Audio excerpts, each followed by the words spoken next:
momen ulang tahun Republik Indonesia kali ini terasa lebih spesial. Bagi 4 ibu di Palembang, pasalnya mereka melahirkan buah hati yang sudah dinanti, bertepatan dengan momen proklamasi di Rumah Sakit Muhammad Husin, Kota Palembang.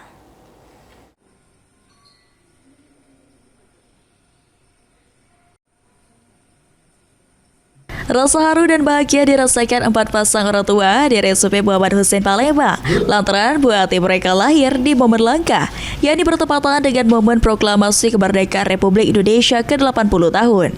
Salah satu orang tua dari bayi yang lahir pada tanggal 17 Agustus, yakni Sela Cynthia dan Firmansyah, mengaku bahagia dan bangga karena bayi perempuan mereka yang bernama Nyayu Alesha Firla lahir pada momen langka ulang tahun kemerdekaan Republik Indonesia dengan kondisi sehat.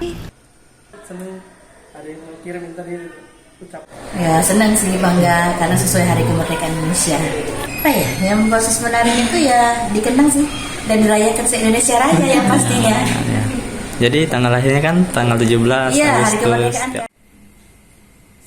Senada, pasangan orang tua lain yakni Yusniar dan EN Hidayat juga merasa senang dengan kelahiran anaknya pada hari ulang tahun kemerdekaan Republik Indonesia ke-80. Meski kelahiran bayi mereka sebenarnya tidak diatur karena mengalami kontraksi dan dianjurkan untuk melahirkan di rumah sakit. Tiba-tiba karena kemarin kan kesini cuman sakit biasa, perutnya kontraksi kan.